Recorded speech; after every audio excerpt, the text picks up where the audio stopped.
नमस्कार, आप देख रहे हैं punjabkesi.com। मैं हूं आपके साथ दीपक कुमार।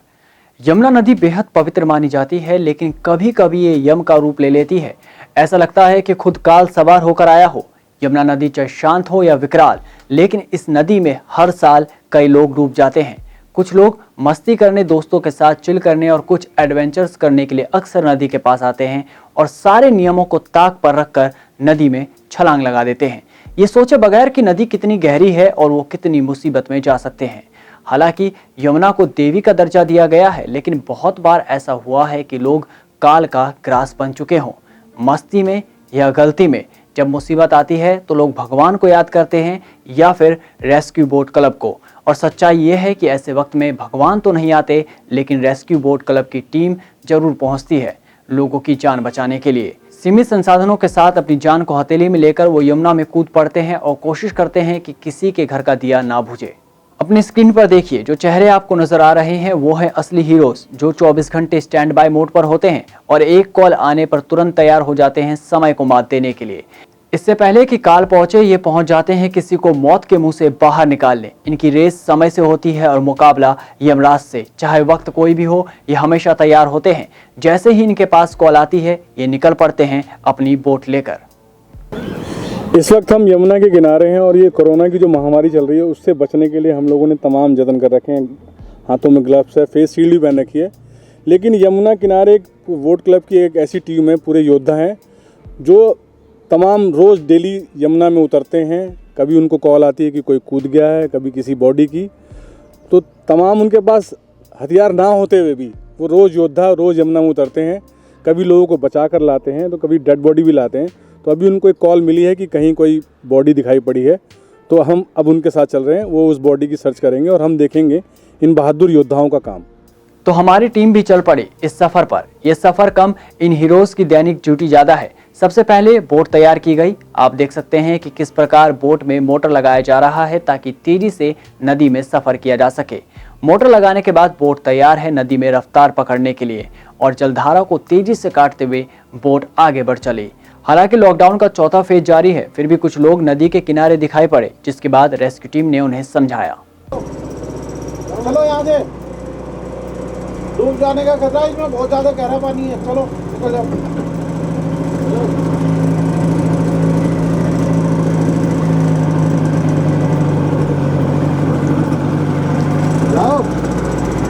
बता दें कि ये इनका रोज का कार्य है। ये वो योद्धा है जिनके सामने हर दिन नई नई चुनौतियां होती है, जिसमें सबसे अहम है समय को मात देना। हालांकि अनहोनी को कोई भी नहीं टाल सकता, लेकिन इन योद्धाओं को इस तरह से ट्रेन किया गया है कि मुसीबत अगर पहाड़ की तरह हो तो भी संयम के साथ काम करना है और जल्द से जल्द सही फैसला लेकर चुनौतियों को पार करना है। तो हर दिन ये बोट क्लब की टीम यमुना में इसी तरह से डेड बॉडीज़ की या लोगों को तलाश करती है और कई बार इनको कामयाबी भी मिलती है, कई बार फॉल्स कॉल भी होती है, झूठी कॉल भी मिल जाती है। लेकिन हर दिन ये टीम अपनी जान पर खेल कर ऐसी लोगों को बचाती रहती है। तो इस टीम के इंचार्ज है हरीश कुमार जी। हम हरीश जी से पूछेंगे कि आज का क्या रहा आज की टीम का। देखिए, डूबने की कॉल तो कभी भी आ सकते हैं। 24 आवर्स हम लोग ड्यूटी पे रहते हैं। जैसे कोरोना का इस टाइम चल रहा है, मैं और मेरी टीम 20 आदमी का स्टाफ है मेरे पास। सारे डाइवर्स हैं, गहरे पानी में भी जा सकते हैं। तो हम लोग लगे हुए हैं ये 24 आवर ड्यूटी पर। अभी हमने हरीश जी देखा कि यहाँ किनारों पे बच्चे बहुत नहाते हैं और हमने कई बार देखा है कि बच्चों के डूबने की कॉल्स भी आती है। आप लोगों ने कई बच्चों को बचाया भी है, कई बच्चे मारे भी गए। तो इससे निपटने के लिए आप लोग क्या करते हैं? हम इससे निपटने के लिए बोट लेकर के जाते हैं। जैसे कि अभी आपने देखा था, माइक के द्वारा भी उन लोगों को सचेत करते हुए, गहरा पानी है, डूब जाने का खतरा है, आप लोग निकल जाओ, उनको निकालते भी हैं। बट जहाँ पे हम नहीं होते तो कुछ लोग सुसाइड भी करते हैं। अभी 3 दिन पहले DND से एक आदमी ने सुसाइड किया था, जिसकी डेड बॉडी हमने परसों रिकवरी करके पुलिस को हैंड ओवर की थी। तो देखा आपने किस तरह ये योद्धा जो है हर दिन गहरे पानी में उतरते हैं, यमुना में उतरते हैं। जहाँ लोग अपने घरों में छुप कर बैठे हैं लॉकडाउन में, वहाँ ये योद्धा अपनी जान की बाजी से खेल के लोगों को बचा रहे हैं, दिल्ली वालों को बचा रहे हैं। अभी तक आपने इनके काम को समझा और बारीकी से देखा। अब आपको दिखाते हैं रेस्क्यू की सीधी तस्वीरें। एक कॉल आई और तुरंत टीम मौके पर पहुंची और रेस्क्यू ऑपरेशन शुरू किया गया। लेकिन इस बार शायद काल को कुछ और ही मंजूर था। रेस्क्यू टीम ने अपनी पूरी कोशिश की, लेकिन इस बार वो नाकामयाब रहे। ये भी इनके जीवन का ही एक हिस्सा है कि पूरी कोशिश करने के बाद भी समय के आगे झुकना पड़ता है।